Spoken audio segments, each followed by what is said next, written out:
ግብርናችን ግብርና የሕዝባችን ዋስትና ግብርናችን ግብርና የኢኮኖሚያችን ዋስትና ለሀገራችን እድገት ብልጽግና ግብርናችን ቀዳሚ ነውና።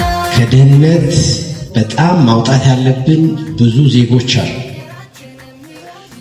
የሥራ ዕድል የሚፈልጉ ብዙ ወጣቶች አሉ። ይህ አድጎ ገቢያችን እንደገና ደግሞ አድጎ የመንግስት መዋቅር መሻሻል አለበት። እነዚህ ፍላጎቶች እና ችግሮች አሉ። ይህን ለመፍታት ደግሞ እድሉ አለ ነው። ይሄ ችግር ከሆነ ከድህነት ማውጣት የምንችልበት የመሬት ስፋትና ጥበቱ ቢለያይም አርሶ አደሮቻችን መሬት አላቸው። የራሳቸው ይዞታ መሬት አላቸው። ጉልበት አላቸው። የኛ ኃላፊነት ይህን ማገናኘትና ከድህነት እንዲወጡ ማድረግ ነው። እነዚህ ጉልበታቸው ከመሬት ጋር እንዲገናኝ፣ ከመሬቱ ጋር ስናገናኘው የእንስሳው መኖ ይለማል። ከመሬት ጋር ስናገናኘው መስኖ ይለማል፣ ጸደይ ይለማል። ይህ ከተገናኘ ሊቸገሩ አይችሉም፣ ስራ ሊያጡ አይችሉም፣ ሊራቡ አይችሉም፣ የተመጣጠነ ምግብ ሊያገኙ አይችሉም።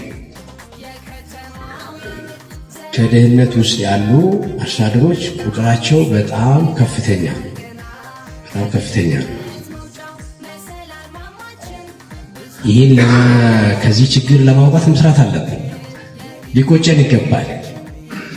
እድል እያመለጠን ነው ማለት ነው። እንግዲህ ይሄ አንዱ እድል ለምሳሌ እርጥበት አለ፣ መሬቱ አለ፣ እርጥበት አለ፣ ውሃ አለ፣ እንደገና ባለሙያ አለ እኮ ምን ከፍለው ደሞዝተኛ ባለሙያ አለ። ይህንን አክል የተጠቀምን ነው። ይሄ ባለሙያ ቀበሌ መግባቱ ካልቀረ ለድጋፍ እኛ ቀበሌ መግባታችን ካልቀረ ውጤት ካልመጣ ምንድን ነው? ነዳጅ ማቃጠል ነው፣ ጉልበት መጨረሱ። ግን ብንሰራ ህሊናችን ይረጋጋል፣ ዜጎች ይለወጣሉ። የዜጎች መለዋወጥ ያለምሮ እርካታ ይሰጠናል። በሰራነው ስራ ኑሯችን ይረጋጋል። አሁን ለምሳሌ ዛሬ በተነገረው አንድ ህፃን ልጅ ያለችበት አንድ የመንግስት ሰራተኛ 1 ሊትር በ65 የሚገዛና 1 ሊትር በ120 የሚገዛ ኑሮ ጫና እኩል እንዳልሆነ ይወቁ። ኑሮ ጫና ልጁን ለማሳደግ ኑሮ የሚረጋጋው እኮ እንደዚህ ነው። የ50 እና የ60 ብር ልዩነት 1 ሊትር ካለ ስለዚህ ከወረዳ ወረዳ እዛ ወረዳ የሚኖር ሰራተኛና ሌላ ወረዳ የሚኖር ሰራተኛ እኩል የኑሮ ጫና ውስጥ አይገቡም። ስለዚህ ምን ሰራው ለራሳችን ነው ማለት ነው። ዞሮ ዞሮ ለራሳችን ልጅ ለራሳችን ነው። እንደገና አውቶማቲክ ነው። ያው ከተማ ወተት ቢኖረው መልሱ ለራሳችን እዛው ላለው ለሰራተኛው እዛው ላለው ለአመራሩ ነው። ራሱ አውቶማቲክ ነው። የአርሶ አደሩ ኑሮ ብቻ መቀየር ሳይሆን አውቶማቲክ የኛ ኑሮ ላይ ኢንፍሉዌንስ አለ አውቶማቲክ።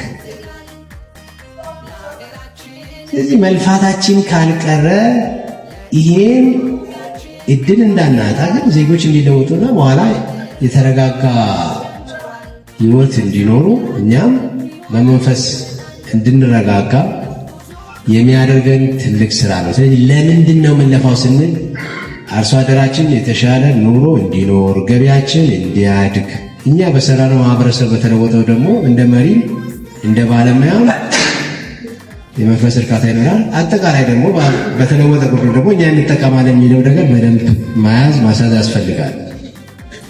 ይሄ ከሆነ ባለፉት ዓመታት በሰራነው ስራ በተለይ ባለፈው ዓመት በልዩ ሁኔታ በንቅናቄ እንደዚሁ ንቅናቄ ፈጥረን በገባ ነው ጥሩ ለውጥ አለ። ያው የተወለዱ ጥጃዎች አሉ። የወተት ምርታማነት አምና ከነበረው ተሻሽሏል። ማድረግ በአዲስ ኢኒሼቲቭ ገብተን የሚያደልቡ አርሶ አደሮች፣ የሚያመክቱ አርሶ አደሮች፣ ወጣቶች፣ ማህበራት ጨምረናል። ይሄ እድገት አለው። ኪሳቸው የሚገባ ገንዘብ እያደገ መጥተዋል። ይሄ ጥሩ ነው። ብዙ ወጣቶችን በዚህ ዘርፍ የስራ ዕድል አግኝተዋል። አጠቃላይ በግብርናው ዘርፍ ብዙ ወጣት በማድለብ በማሞከት በመስኖ በጸደይ አደራጅተነው እንደገና በቤተሰብ ደረጃ ባለው በቤተሰብ መሬት የስራ ዕድል ፈጥሯል፣ ገቢ አግኝተዋል። ነገር ግን በቂ አይደለም። ምርቱ አሁን ያላቸው ውጤቶች በቂ አይደለም ከነበረን እድል አንጻር። ስለዚህ ይሄን መውሰድ። ሁለተኛ እዚህ ላይ አንዱ ችግር ባመጣነው ውጤት በወረዳዎች መካከል የተመጣጠነ አይደለም። ይህን በደንብ ያዙ። አሁን እዚህ በዞን ደረጃ ቅድም አይተናል። በዝርያ መሻሻል፣ በመስኖ አፈጻጸማችን፣ በጸደይ አፈጻጸማችን እኩል አይደለም። በጣም የተለያየ አፈጻጸም ደረጃ ነው ያለን።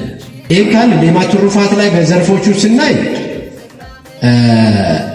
አሁንም ቁጥር መቀነስ ላይ ስሩ ባጭሩ። ይሄ እንዴት ይቀነሳል? ቅድም በዝርዝር ወስናል። ሰክሰስ ሲመን ላይ ኮሚትመንታችሁን ለዞን አሳውቁ። አንዱ አሳይመንት ለነጃ ይሄን አክል ፈልጋለሁ የሚለው አሳውቁ። ሴት እጃ የሚያስወልድ ቴክኖሎጂ ይሄን መጠቀም ነው። ሁለተኛ አድቫንቴጁ አሁን ካለው ዝርያ በጣም ምርጡ ነው። እኛ በሲንክሮናይዜሽንም በኮርማ በመደበኛ ማዳቀል የተሻለው ዝርያ ነው የምናገኘው። በዚህ አንዱ አድቫንቴጅ በተለይ በኢንተርፕራይዞች፣ በኢንቨስተሮች፣ በባለ ሀብቶች እና በሙሪን አርሶ አደሮች እንጀምረው። ስለዚህ በሂደት እየሰፋ መሄድ የሚችልበት እድል አለ። አቅም ያላቸው ሰዎች ይህን እንዲጠቀሙ እናደርግ። ሌላው ማድለብ ማሞከት ላይ አንዱ ከአንድ እንጀምረው። ሁለተኛ ቅድም እንዳልነው አንድ ብዙ ስለማያተርፍ ደግሞ 2 3 4 አውቅድ ነው የሚባለው 10 20 እያደረግን ነው እንሂድ። እነዚህ ጉልበት እኮ ለዛው እኩል እኮ ነው የሚወጣው። በነገራችን ላይ አንድም ላብ ያለው ጠባቂ ይፈልጋል፣ ያው የሚያወጣ የሚያስገባ። የበቱ መጠን ካልጨመረ በቀር እኮ እሱም ድጋፍ ይፈልጋል። 2ም ብናደርገው 3ም ብናደርገው 5 ያለውም ሰው 10 ያለውም ሰው የሚመደበው ሰራተኛ ብዙ ልዩነት የለውም። የሚመገበውም ሰው ሳር መጠኑን መኖ መጠኑን እንጨምር ካልሆነ በቀር ይህን ማኔጅ የሚያደርገው ጉልበት ያው ጉልበት ነው። ስለዚህ እዚህ ላይ ቁጥር መጨመር ላይና ውጤት ማምጣት ላይ እኛም ከዚህ በኋላ ዝም ብሎ ደለቡ ስትሉ ኦኬ፣ አርሶ አደሩ ከለመደው አመት አግልቦት ነው 6 ወር ቀልቦት ነው 3 ወር ቀልቦት ነው። እኛ አሁን 3 ወር ነው እያወራን ነው። ከ2 ወር እስከ 3 ወር ነው እያወራን ነው። የህዝባችን ዋስትና ግብርናችን ግብርና የኢኮኖሚያችን ዋስትና